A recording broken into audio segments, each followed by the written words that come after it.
I'm too sexy for my love, too sexy for my love, love's going to leave me.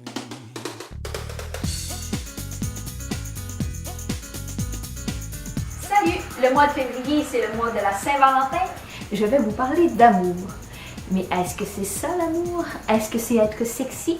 Tout ce que les chansons populaires nous disent de l'amour n'est pas toujours vrai. Alors, qu'est-ce que c'est l'amour? En fait, je veux répondre à une question en particulier, la question de Lily.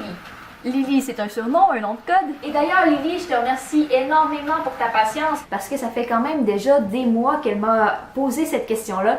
Mais comme mes vidéos retardaient et que je voulais vraiment te répondre assez en profondeur avec une vidéo, j'ai attendu avant de répondre à ta question. Et voilà, donc la question est: comment est-ce qu'on fait pour faire la différence entre suivre Dieu, qui nous parle au cœur, et suivre notre cœur?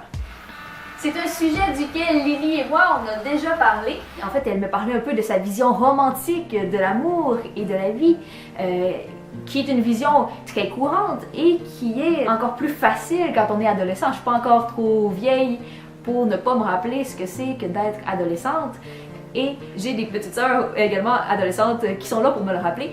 Donc, on a une vision facilement romantique dans le sens de dire l'amour, c'est un sentiment, c'est une sensation, c'est ce qu'on ressent. C'est une partie de l'amour, mais c'est pas encore suffisant. Il faut aller au-delà du sentiment. C'est pas que le sentiment est mauvais, au contraire, c'est magnifique. On est fait pour aimer, et puis toute la sensation d'aimer nous aide à aimer. Et puis toutes ces sensations-là qui nous donnent des papillons, c'est nourrissant. Seulement, c'est pas assez. Si une personne a une mauvaise influence sur moi, veut me faire quitter mes valeurs, je peux choisir, même si je suis amoureuse de la personne, je peux choisir de pas nourrir mon sentiment amoureux et de ne pas entretenir une relation amoureuse avec la personne. D'ailleurs, c'est ce qui fait que certaines personnes peuvent devenir religieuses, prêtres, peuvent être dans un célibat consacré. Pas qu'ils ne tombent pas amoureux, pas qu'il n'y a pas ce désir d'amour humain dans leur cœur comme tout le monde, mais ils vont plus loin que ce désir-là et ils choisissent un amour plus universel, un amour différent, auquel certaines personnes sont appelées et qui peuvent les combler plus particulièrement.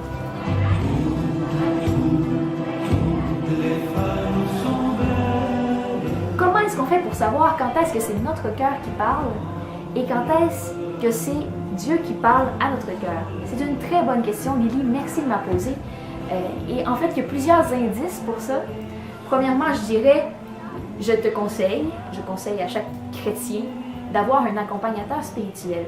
Avant, on disait un directeur spirituel. C'est moins approprié parce que c'est pas une personne qui va te dire quoi faire puis comment agir.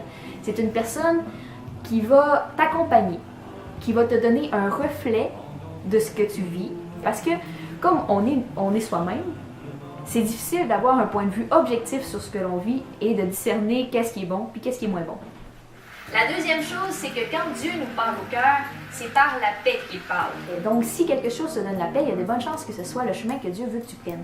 Mais attention, parce qu'on peut facilement s'illusionner. Moi, mon truc, c'est de considérer chacune des options dans le choix que j'ai à faire et de dire oui à chacune. Même si ça me tente moins, de dire oui, Seigneur, si ce que tu veux, c'est que je fasse ça, c'est que j'agisse de cette façon-là, c'est que je prenne ce chemin-là, je dis oui. Oui. Et si je fais ça à chacune des options, je suis prête à tout. Je vais pouvoir savoir honnêtement quelle option me donne le plus de paix. Et ça va être beaucoup plus facile de discerner ce que Dieu veut.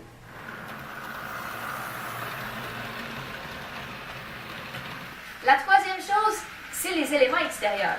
L'abandon va jusqu'à dire, si ça ne fonctionne pas, même si c'est le chemin qui me donne de la paix, même si c'est le chemin qui semble me pointer le Seigneur pour ma vie, si ça ne fonctionne pas, si quelque chose fait que ça ne marche pas, ben il faut que j'aie confiance que Dieu peut passer à travers ça aussi.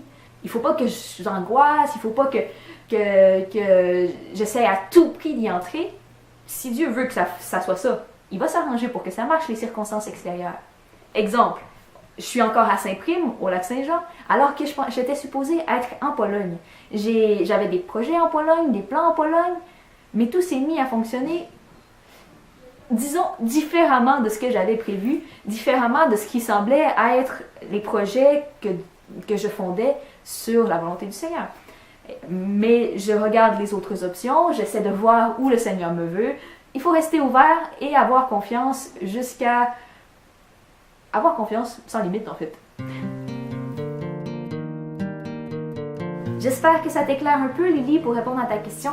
N'hésite surtout pas à m'envoyer d'autres questions et même sur le même sujet, si tu veux que je précise quelque chose, c'est motivant d'avoir des questions auxquelles répondre pour pouvoir ensemble discuter un peu plus de Dieu, de la foi. Et vous tous, n'oubliez pas que vous pouvez écrire à un mot pour Béa à commercial@gmail.com pour envoyer vos questions également. Et commentaires et sujets de discussion, comme vous voulez. À bientôt! And I'm too sexy for this song. Ok, c'est ça. Merci.